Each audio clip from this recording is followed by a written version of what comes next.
Well, thank you for joining us and good afternoon. My name is Angie Wallace and I am the Director of Interior Training for the PYA, as well as an IARMI guest accredited training provider for the PYRSA programme. Most importantly, today I'm here as part of the Welfare Group.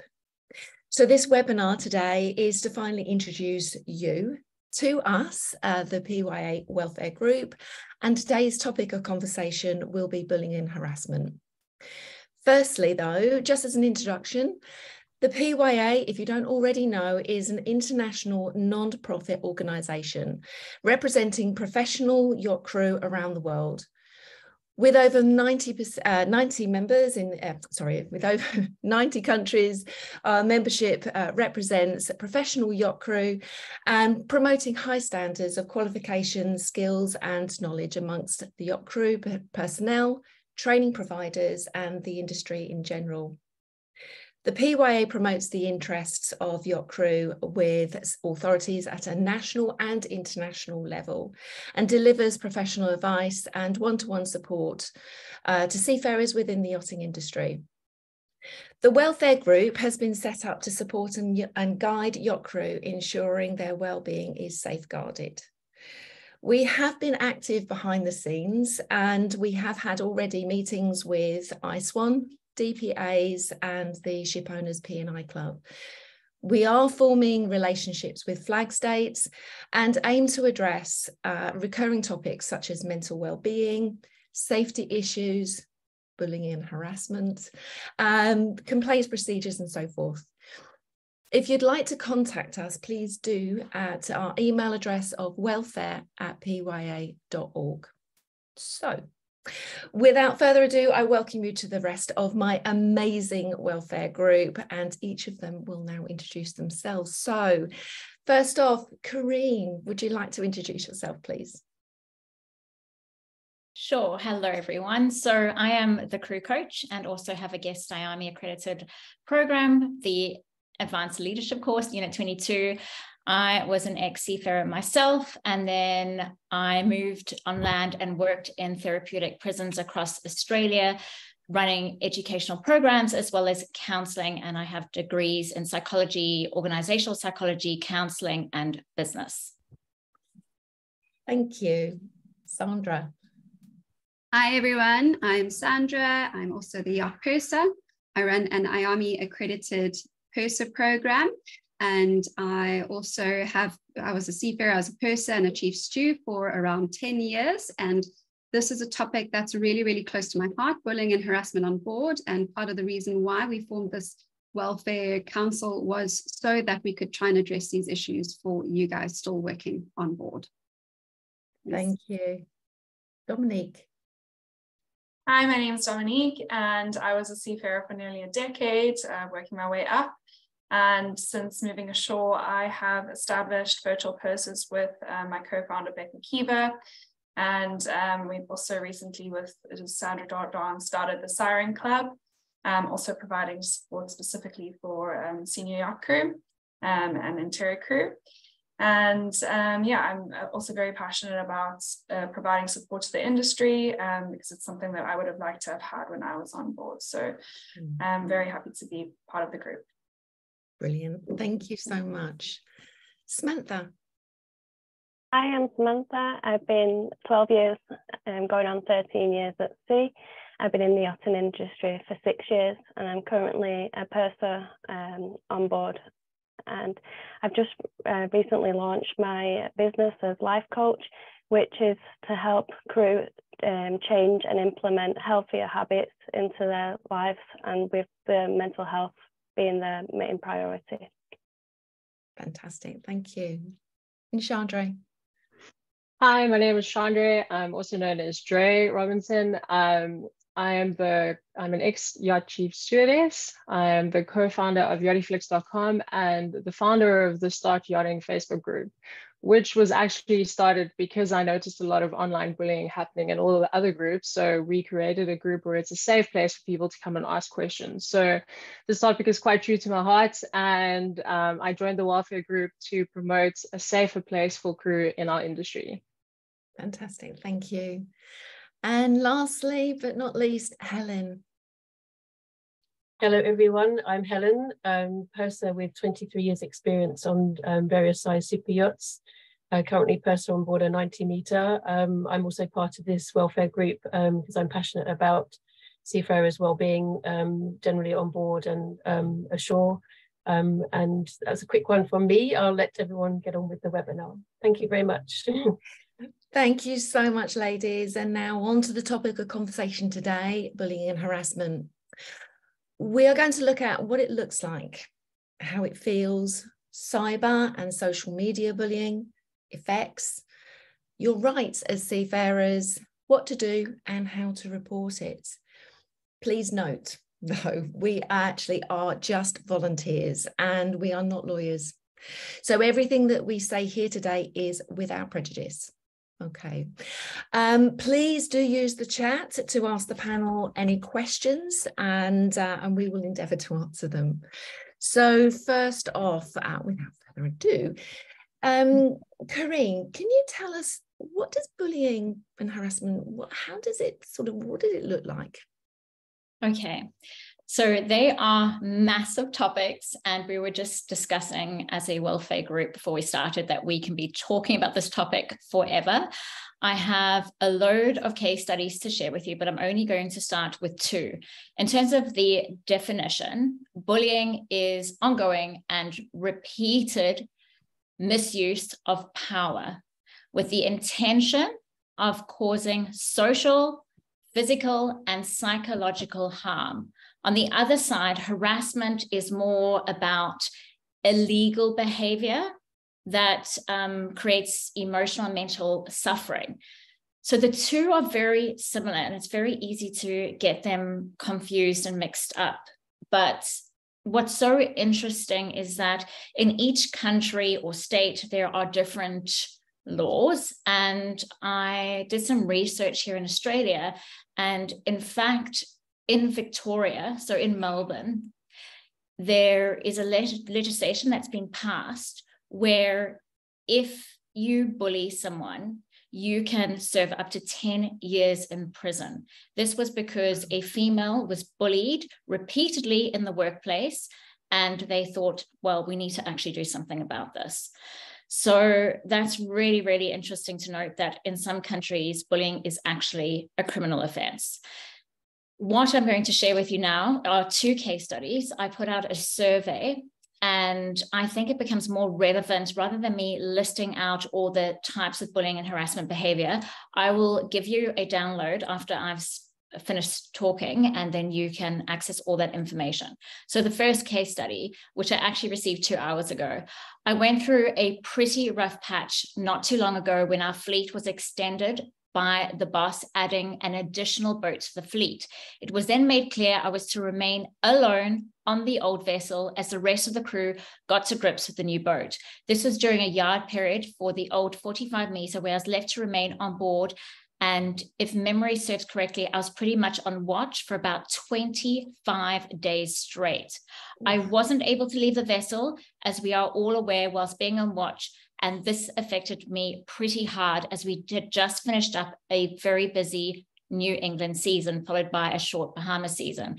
It was more of a mental attack, as most yachts also need to just like step off the boat for a weekend or even a night just to reset. However, I wasn't able to.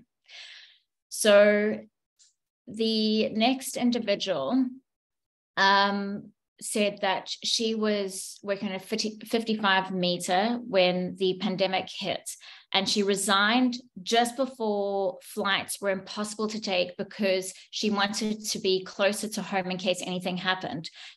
The captain didn't take her resignation well at all and ended up treating her badly, bullied by him, she said. He sent me inappropriate, aggressive text messages and then would ignore me at work and make me feel uncomfortable to be around him. And then I ended up having to stay longer because flights stopped and my mental health took a massive load because of the way I was being treated.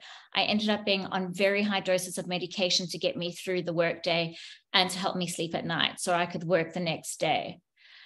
So, I mean, the impact of bullying is very, very serious, and how it can impact us cognitively, psychologically, and emotionally.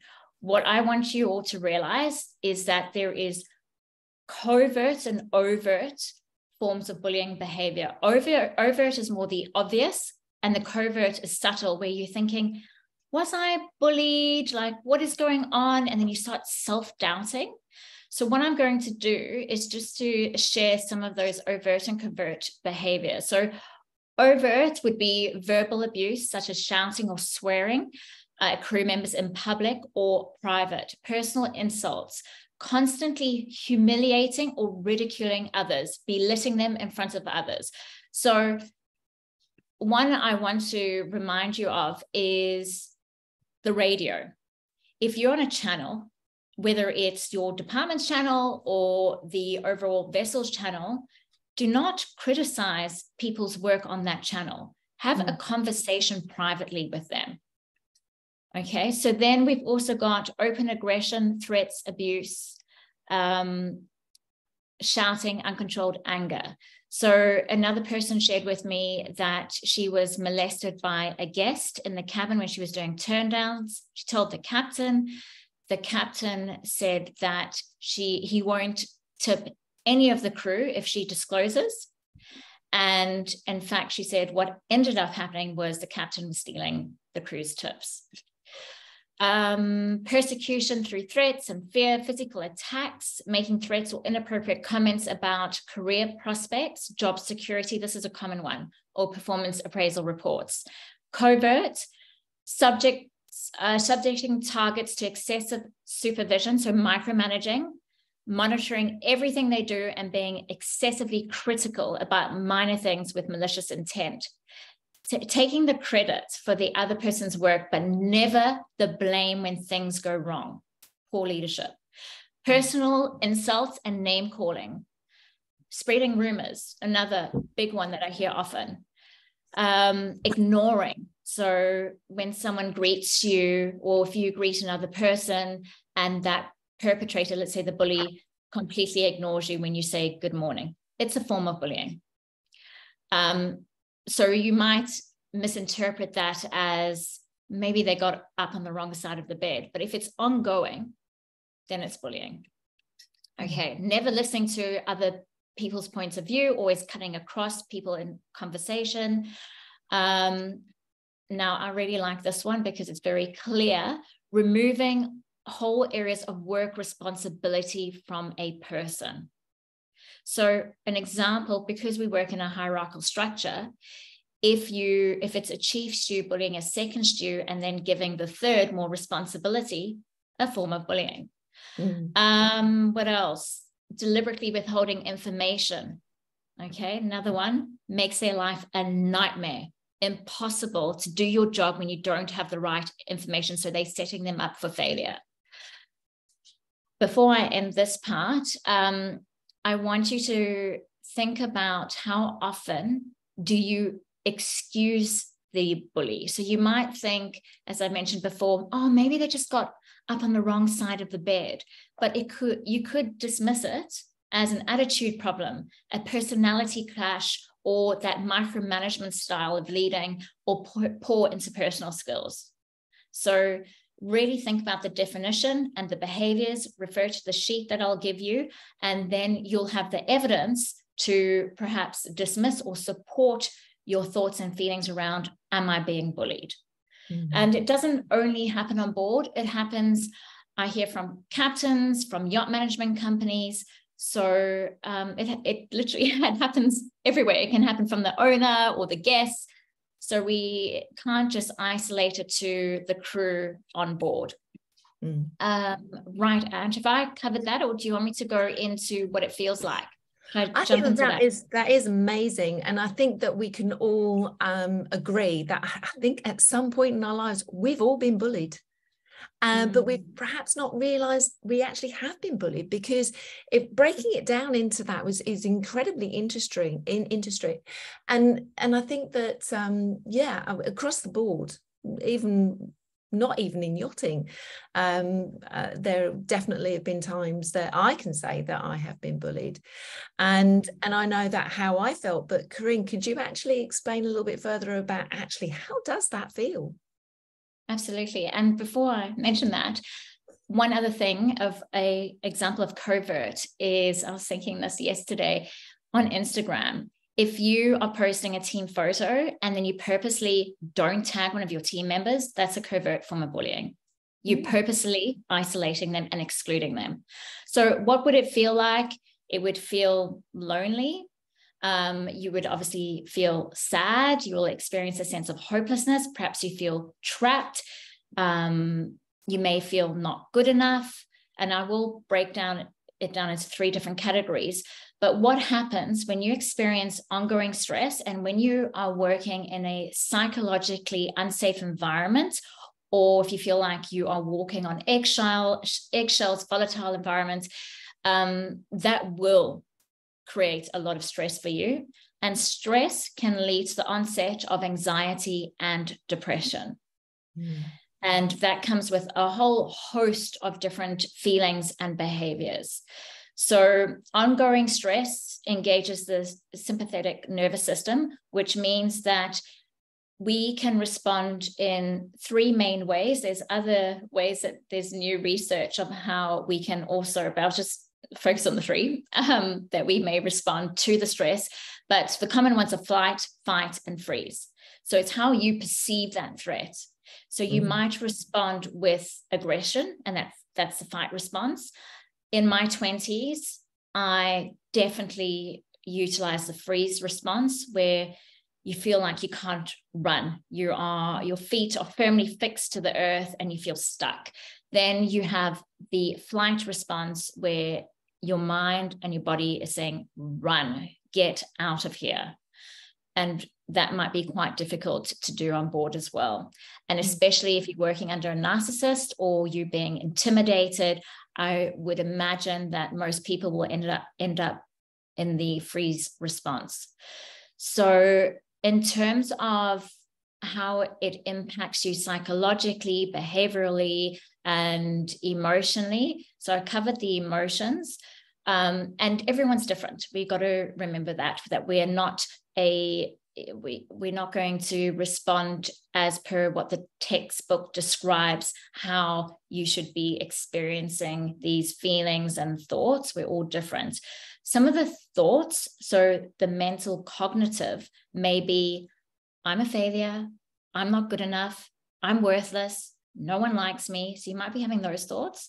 Then in terms of behavioral, you may isolate, you may lose your appetite, or you may emotionally eat and binge eat. You may suffer from insomnia. You may have heart palpitations, so that might be related to anxiety or leading on to panic attacks, sweaty palms. There's such a range out there that you could experience, but I would recommend doing your research on this. And this is why it's so important for us to have this conversation, because we're here to educate. If we can educate you, we can empower you. So I'm going to leave it there, Ange. But it is. I mean, it's very scary as well. And I think that, because you can have that feeling of loneliness, because, you feel that you're the only one that's being targeted. So what is wrong with me? It has that sort of scariness to it. And at the end of the day, bullying and harassment takes many forms. And what we're seeing nowadays is cyber and social media bullying. So Sandra, can you inform us about that, please? Yes, Angie, thanks so much. So for cyber and social media bullying and harassment, it's just important to take note that in some jurisdictions and countries, there are actually laws there to protect us against this type of bullying and harassment. It's aimed at scaring us, angering us, shaming us. It's targeting a person by spreading lies, posting embarrassing photos or videos. You could be sending somebody hurtful, abusive, or threatening messages, images, or videos. It could even be somebody impersonating somebody else online and sending mean messages to others on their behalf through fake accounts. And the important thing to note with any of this is that, especially with cyber and social media bullying, it can also be done through WhatsApp groups. And that's what we see a lot of on board. I know Corinne's already mentioned that, leaving some, not tagging somebody in an Instagram post or anything like that.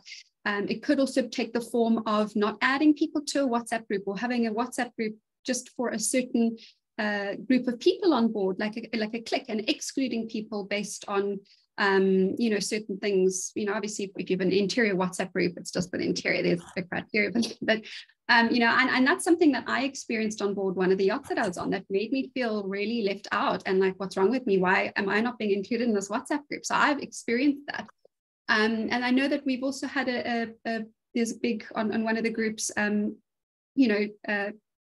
case where a crew member has been convicted of sharing nude photos of his girlfriend online, and that's we need to be very, very, very careful about, first of all, the things that we put out into the internet. I know there's a very good book in South Africa written by a lawyer about how to protect yourself against these things. And the first rule of thumb is just don't send nude photos of yourself anywhere. But it doesn't even have to be that. It could also just be, it's usually an ongoing thing. So receiving one message might not constitute, harassment and bullying. It's usually over a prolonged period of time, and it's aimed to hurt that person and to make them feel shame, anger, or to scare or threaten them. All right. So I think the big thing with this is that it leaves a digital footprint. And that's important because it's easier to combine the evidence and to show evidence. Right, this person sent me a message at this date and this time. Here's a screenshot of it. All right, so it doesn't necessarily have to be violent in nature. Online, it is causing more psychological stress and anxiety rather than physical, although the threat of physical abuse would be there. So I just like to invite you to please take cognizance of the ways in which you might be contributing to this, and really, try and be inclusive on board, especially with new crew members who might, not really know that they're being excluded. All right, thanks so much. And I think it's also a good point to bring up that with social media, we're all a little bit, guilty of it, aren't we? And we'll research and we'll look at things and we'll like things and we'll tag things and this, that, and the other.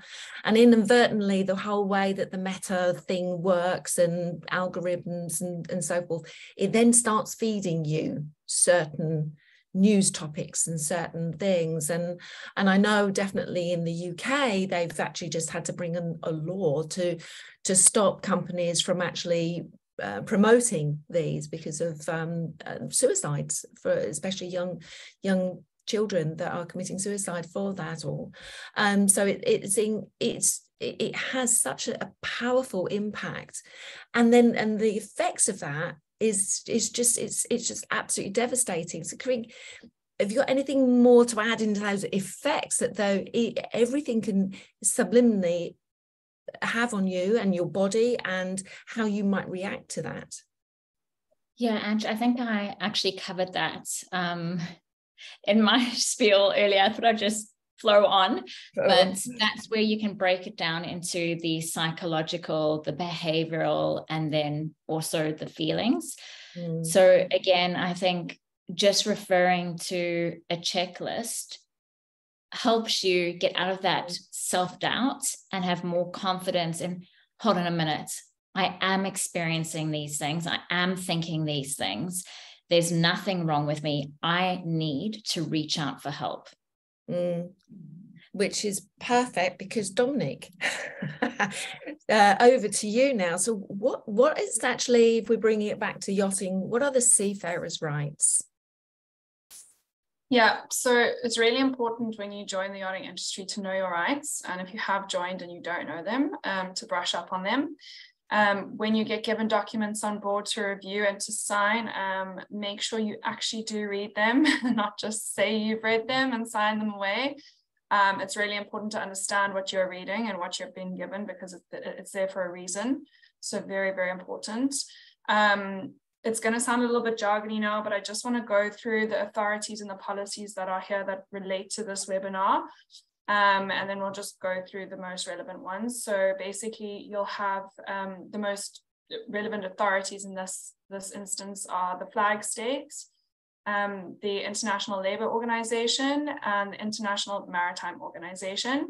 And then under these authorities, they have their own policies, okay? And Bullying and Harassment is mentioned in a few of them, but the ones you need to know about are the MLC, the Maritime Labour Convention, the DMLC, which is the Declaration of Maritime Labour Convention, and the ISM, which is the International Safety Management Code.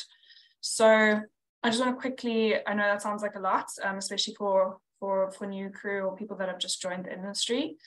But we're just going to break it down a little bit. So I'm going to start with the MLC. So this convention outlines a broad perspective of seafarers' rights. So that includes things like your employment terms, your health and safety, etc. Now, commercial vessels need to be MLC compliant, but pleasure vessels, it's optional for them. So not all yachts are going to be MLC compliant. So that's one of the first things that you should find out about a vessel that you're joining. If your vessel is not MLC compliant, then the flag state is going to be the ultimate authority that you're going to go to, right? And the laws under which the vessel is governed. So that's for new crew is where your vessel is registered. So the Cayman Islands, Isle of Man, those are going to be your flag states. But specifically in the MLC, it states that ship owners and governments need to take measures to protect seafarers. And this is outlined in a particular document called Guidance on Eliminating Shipboard Harassment and Bullying. So this document actually exists and it's available online, but I'm sure we'll make it available to the audience too. It also states that the competent authority should ensure that implications for health and safety are taken into account, particularly, and it lists harassment and bullying. It also states that investigations need to be held for problems arising from harassment and bullying. So this is like formal documentation. I know we're always, back in the day was harassment and bullying is wishy-washy subject, but it's actually like formal and it's there and it's stated in these policies.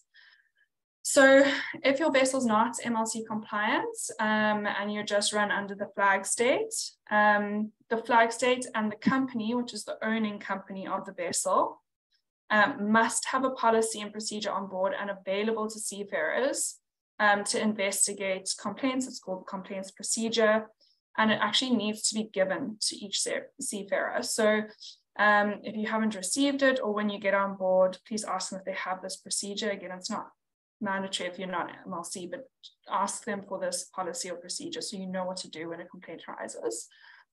And then just also under the flag states, they have the documentation called the DMLC, which I mentioned earlier, which is the Declaration of Maritime and Labour Convention. So this outlines each element of the flag state laws that give effect to the MLC. Okay, so this is also really important if they're not run under, if your flag state or your vessel, is not MLC compliant. So it's also a very good document to have a look at. And then part of the IMO, this is a lot of acronyms in yachting. We always make such a joke about it because there's just about a billion. So the International Maritime Organization, okay, has a code called the ISM, so International Safety Management Code. And part of this is a safety management system. Okay, what the system does on board is identify all risks and safeguards, and this includes bullying and harassment, because bullying and harassment is essentially a risk on board. So this applies to all ships of 500 gross tons upwards. So in one capacity or another, you should have some sort of policy or code that identifies bullying harassment on board and that there is a pathway to deal with that, okay? Also, just a little fun fact is that's actually also in the Code of Conduct for the Merchant Navy.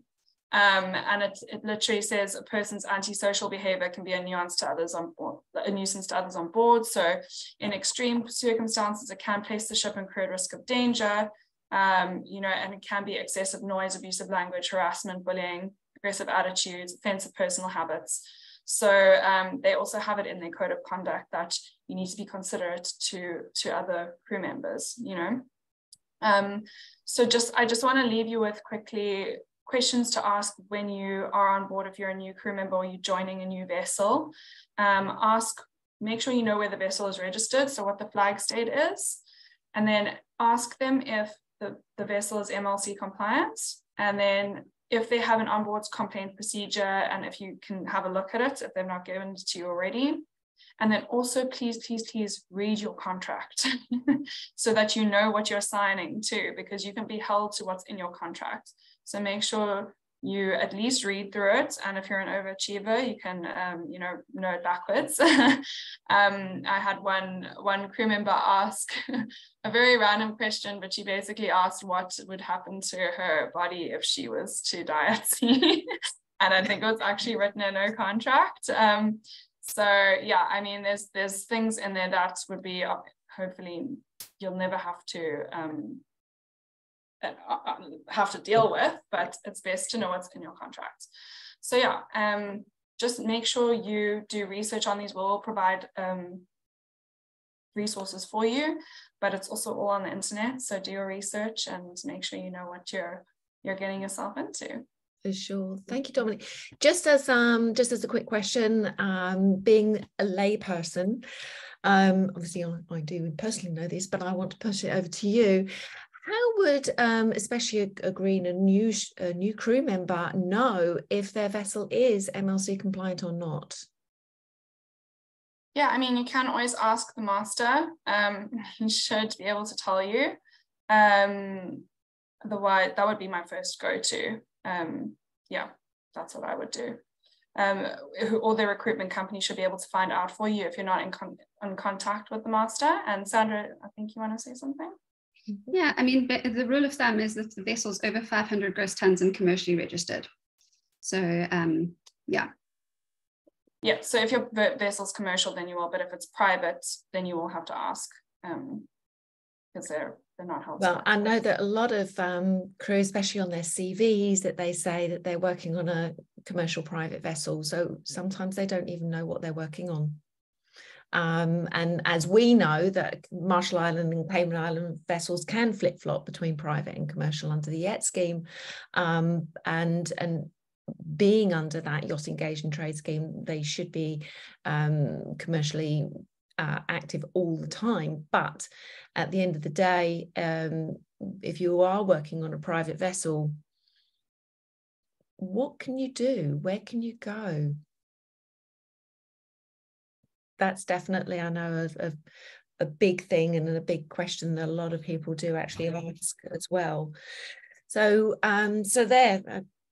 Over to you now, Sandra, because what can a crew member do? Where can they go? Thanks, Angie. All right. So, yeah, the first thing that when it comes down to bullying and harassment is that you need to start keeping a diary. You need to have a diary with dates, times, description of the situation, the event, how you felt, any witnesses. And really, this is going to be useful as providing evidence. And if something is so serious as that it needs to be, you can request for it to be recorded in the logbook. And obviously, if it's something of a criminal nature, you're going to need to report it to the authorities ashore. One of the big things in proving these cases or proving harassment or proving bullying, especially where there's no physical, something doesn't hit you physically, it's more an emotional thing, is that you need to get help from a professional like a counselor or psychologist. And the reason for this report is that it's to show that you are experiencing harm. It's to show that the harm that you have suffered as a result of this behavior. And this report can be used as evidence in whatever hearing that you're going to be having or investigation. And then depending on the severity, so obviously the onboard complaints procedure, you always want to try and resolve things at the lowest possible level that you can.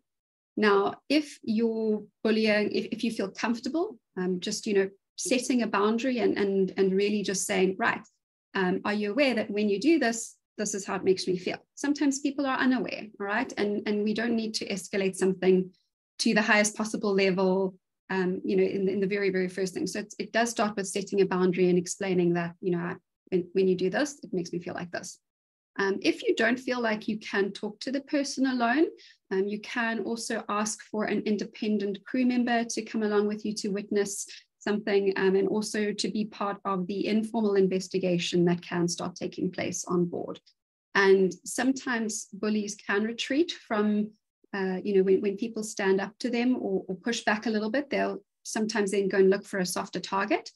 But sometimes it might not feel safe. I know Corinne's mentioned all the psychological effects of bullying and harassment, and placing yourself in a situation where you have to face the abuser or the perpetrator can also cause a physical response to your body as well. And I know certainly in South Africa, the courts in domestic violence and harassment cases have now started to appoint an independent party to be in the room and not put the two people together, because it does re-traumatize you. All right, so the biggest thing is just you need to remain objective. I think a lot of crew members, because they don't know what to do, and because of the stress response, you know, we forget that we are sometimes acting from a stress response, and we ourselves might not act correctly. So I'd like to also invite you, if you are a victim of this, just to remember that your reactions might have an impact down the line on your case. So just try and stay calm, just remain objective, try and take your diary, just write down everything. The best thing to do is to have a notebook where you can't like add pages or pull them out. It's very clear that there's nothing added and it's in a chronological order. And, you know, yeah, so we're talking about lines of communication. So if you don't feel comfortable saying to somebody, please, can you stop? Then to go to your head of department and just discuss this with them. You should have an independent person on board. Usually it's someone like the purser. I know a lot of yachts also appoint their nurse as this person that you can go and get independent advice from. And this is just really around the harm that you're suffering and the next steps to take legally. I know a lot of crew members, because they feel that they're going to be further victimized on board, that the choice sometimes is, well, either I'm just going to leave, it's not worth the effort to me mentally, I'm just going to leave, I'm not going to report it. The best course of action is just to go. And that's also okay if that's what you feel you need to move on and to be safe.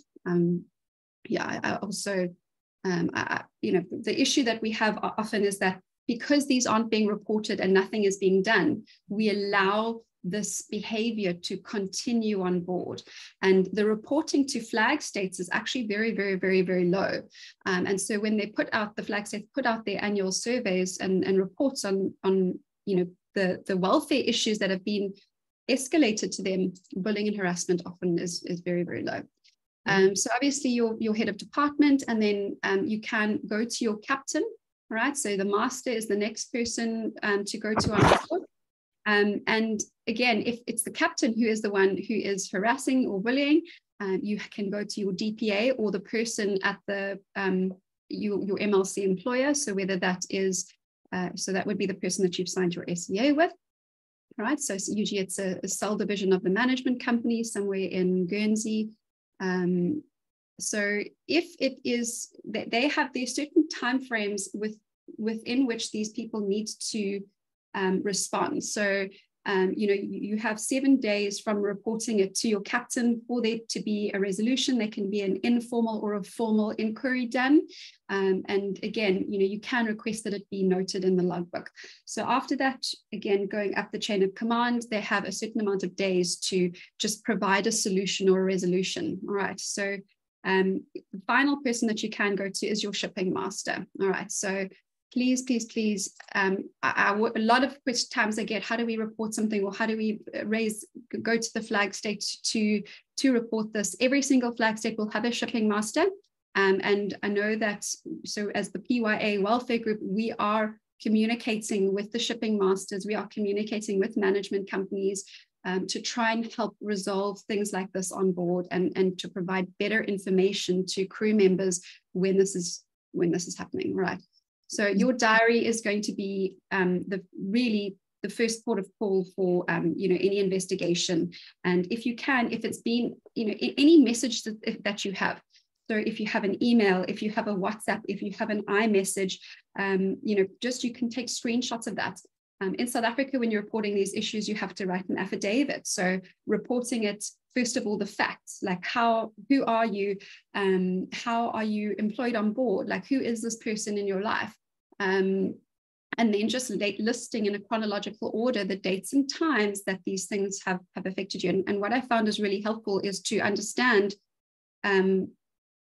especially if there's legislation in your country, all the types of abuse that can happen, right? And harassment and bullying. So specifically address each of those issues in an affidavit or in just a statement, writing down what happened. Okay. So please do understand when you come on board, please know who your flag state is. Often I know crew, they're like, who is the flag state? Okay, in my contract, or I see the certificate of registry, it's a company in BVIs, is that the flag state? Okay, well, no, the flag, if you look at the stern of the vessel, you'll see very clearly what the flag state is. Okay, so yeah, I think that's the best thing to do. The best line of form of defense is just to be very, very organized and keep a very, very, very detailed record of everything that is happening on board. Okay, and get the witnesses to write statements too. Sandra, is it paramount to have witness statements as well?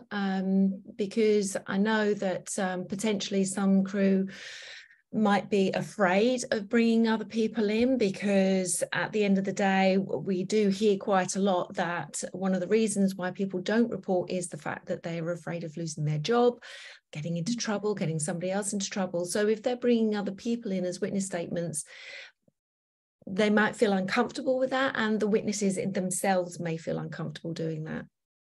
Angie, this is a huge issue. Exactly why a lot of cases just don't, there's no solution, or there's not enough evidence. It's very difficult to prove something, a conversation that has happened. Again, there's certain laws against recording conversations here in South Africa. You are able to record a conversation that you are party to, without having to tell the other person that you're recording. So again, if you are going into a difficult situation or a conversation, just to perhaps, even if it is just a voice recording, so that you can record what happened down the line, not necessarily for presenting as evidence, but just so that you can at least go back and say, right, well, this is exactly what was said. I've noticed when people are in a stress response, right, your blood goes from your brain into your body, and how people recall events can differ depending on who it is that's telling it. And I know one of the things that the shipping masters have said, right, we get these complaints from crew, and then we get the other side of the story, and sometimes those two pictures can be very, very, very different. Mm-hmm. And that's why, it would be helpful to have those witness statements, but that's why you do an inquiry on board. That's why there should be either a formal or an informal inquiry done, where you go, the captain or the DPA or, the shipping master goes and actually asks people questions, right? Did you witness this? What did you see? Instead of somebody just writing a statement, there should be some kind of inquiry done. Which then leads on to the actual steps in reporting. So what is the actual, timeline and the sequence of events to actually report, Dominique? So obviously the sooner the better, and then who you're going to report to obviously depends who is committing the offence against you. Because say it is your HOD, you're not going to go speak to them about it. Well, you can if you want to, 100%. It's good to have a conversation with somebody who is offending you, and just letting them know, that it's not what you're comfortable with, what's making you uncomfortable, or it's affecting you in a certain way. If you don't want to do that, that's also okay. But definitely your HOD would be the first person that you go and speak to. Otherwise, your chief officer, like Sandra said, I think she mentioned quite a couple of people that you can go to. you know, somebody impartial, chief officer, your purser, the nurse, and then obviously your captain as well. And those are the people you can kind of address on board, go to on board.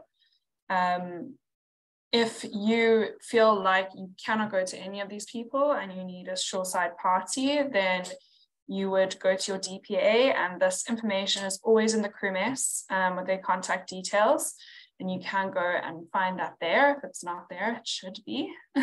And then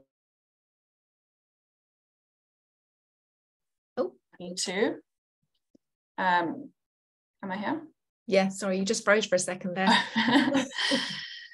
Yeah, and part of the reason we started this welfare group was so that people can come speak to us if they don't feel comfortable with any of these other avenues, you know.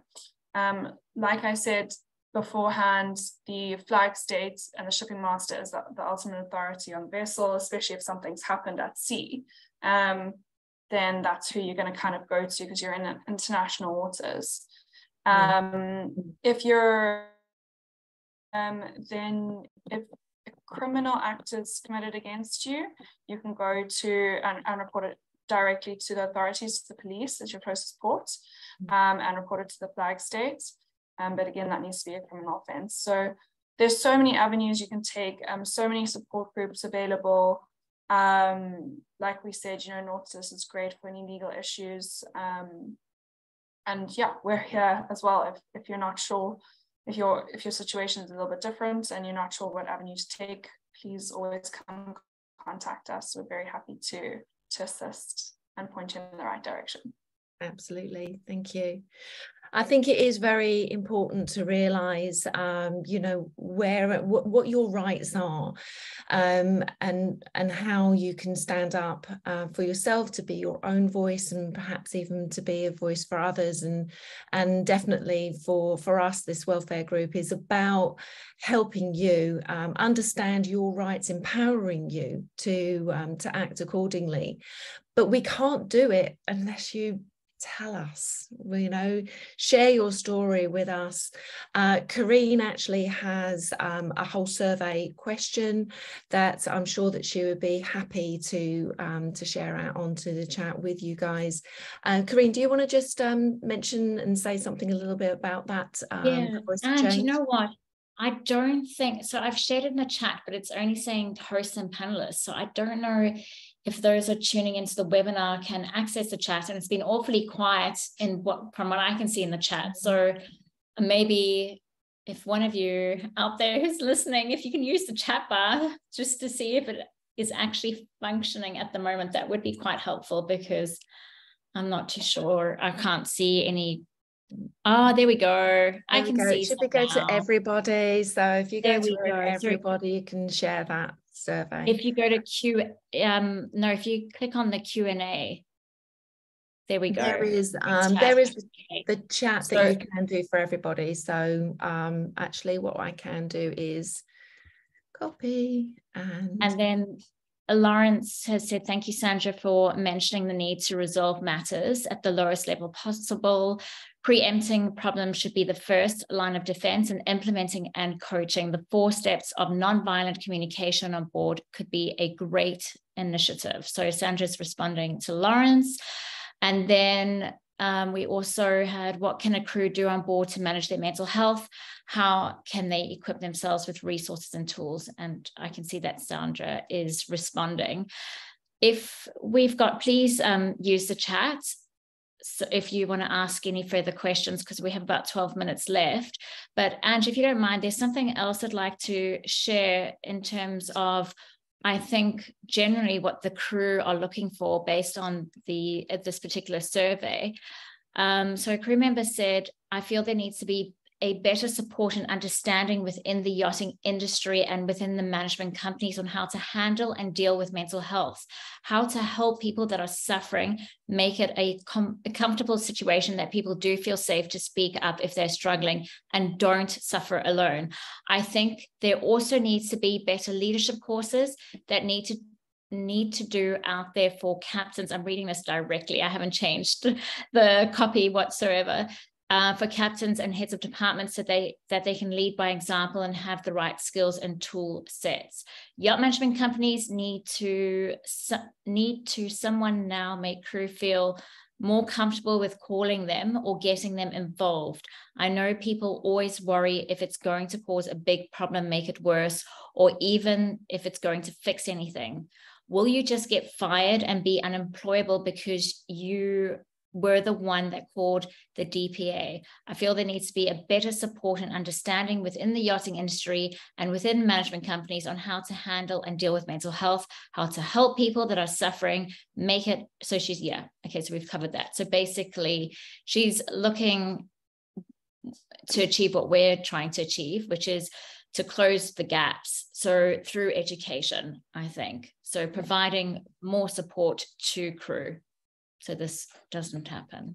We have Boris Sablik, who's raised his hand. I'm just going to allow you to talk, Boris. So would you like to ask your question?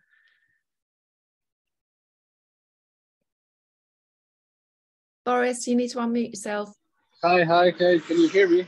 Yes, we can. Thank you. Go ahead. I'm sorry that I'm on a road. I couldn't be on board right now. It's very quiet. But I just wanted to say something about vessels, commercials, 500 GT, under, above, and so on. So when you have the vessel above 500 GT, which is commercial, then you have all of these procedures, and it's quite easy to raise any protest or concerns about the behavior of some crew. But when you have a private vessel under 500 GT, then excuse my language, but you are basically you know what I mean? Because, for example, I've been chief and a captain for like more than 20 years now. And what I can say from my experience is that, for example, this summer we had, right now I'm a chief officer on 40 meters. We are just under 500 GT. We had a situation where the chef, chief stew, and second stew contacted the DPA, raising some concerns about the captain and the engineer. What happened is that the manager or the designated person ashore called the captain immediately and actually told him who said what and who sent what and so on and so on. So basically, all of them were fired except the chef, because the chef was owner's, best guy. So he wasn't fired, but everybody else were fired. And actually the problem wasn't the captain. So all of this that you talk about is very nice in theory, but in practice, when you go to the DPA, you're gonna get fired. So my advice to all the newbies, yachties who are into the industry, I agree, take notes, take a diary, record. It doesn't matter if it's illegal or not, but it's gonna help you to remember later on, and it's gonna, if you show it to the policeman, he's gonna, you know, even if it's illegal, he's gonna do some action, and leave the vessel, because if you have a issue with a chief or with a captain who's on board, let's say 2, 4, 5, 7 years, it doesn't matter. Maybe he has some issues before, maybe somebody raised some issues before, but rarely management and the owners are going to get rid of the senior crew. They're going to go against the junior crew. So when you have this kind of situation, of course, make everything official, make a claim, report that to anybody who needs to know, and leave the vessel. There's thousands of boats around, and it doesn't worth of your time or your effort and your physical and mental health to fight with these Goliaths, so to say. So yeah, that's all I wanted to say. Okay, thank you, Boris. Thanks for your input there. And yes, it is. I have to say, it's difficult if you're on a private vessel, but you still have your contract. Your contract is still viable, it is still enforceable, and you need to remember that. Just because you might not be on an MLC compliant vessel, that doesn't mean that you have lost your rights. You still do, and it is still legally enforceable in the jurisdiction that you will find that is listed in your contract. So be aware of that. Sorry, just quickly, Kate Small also pointed out that yachts under 500 tons can also do voluntary compliance. So it doesn't mean just because they're under 500 tons that they're not compliant. They can, yeah. Well, actually, any vessel that's over 150 gross tons do need to be compliant with MLC, that they are commercially registered. So as we can see, it is a hot topic, and there is going to be loads and loads to discuss. Just to come back to mental health, how can you manage your mental health on board? I know, Sandra, you probably typed a little answer there, but maybe Samantha, can you impart a little bit of information about how to manage your mental health on board?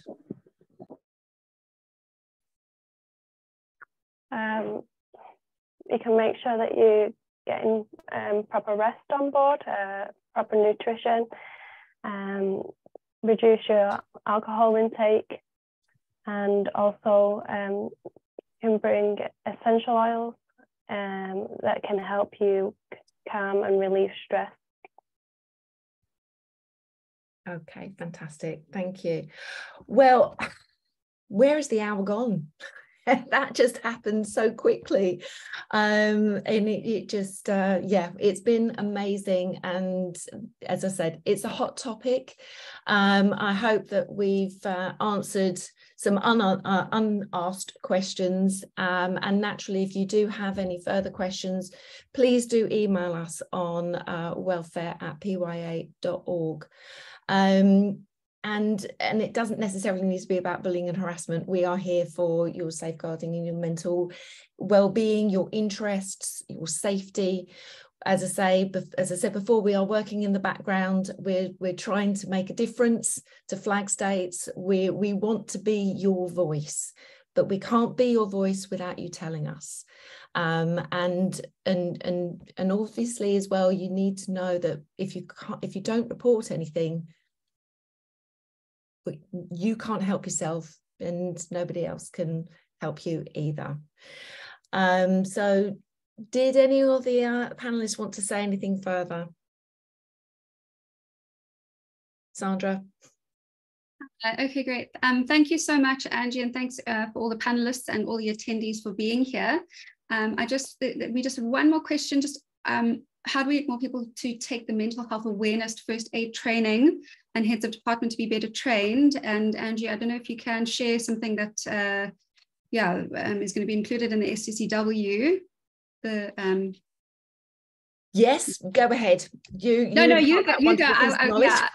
I know it's been a very big topic of conversation and the mental health first aid training, and I know that they have been looking to implement this into the mandatory basic safety training that crew need to do before they start in yachting. However, as we know, with any convention and any change in convention, it takes a very long time to implement and to actually, I think we did have a joke that we'll be retired by. Yes, I know. But, yes, there are plans. I mean, this is a very, very hot topic, and it has been discussed at the IMO level. So yeah, there are plans to. Absolutely, yeah. The STCW is under review right now. So there will be implementation of different amendments coming through, with the last big load of amendments that happened in 2010. So we really are overdue for a big shake-up, and I am very excited to hear that the mental health awareness and training will be included as a mandatory STCW course. So yes, fantastic. So just to wrap up, back to the PYA, just to let you know that the PYA has also been appointed by the UK MCA to verify sea service and relevant professional crew. And the PYA does cultivate working relationships with maritime organisations at regional, national and international levels. So, and we are working in that cog as well for you in that respect as well. Also, fab news, fab. New basic membership for crew, €35 per year for the PYA. Amazing, what a steal. For that, you get advice on joining your career path, one-to-one assistance with your contracts, work, legal and welfare issues, information on latest yacht crew news, trainings and regulations, and an invitation to join all networking events, skills, workshops, etc. and forums. So fantastic deal. Please join, sign up right now. So without any further ado, thank you so much to all of my fantastic welfare panelists. Thank you so much for your time. Remember, we are volunteers and we are just happy to be here and so proud to finally be a voice in front of you. Thank you so much to all the participants, and we look forward to seeing you on our next webinar. Take care and enjoy the rest of your day. Bye for now.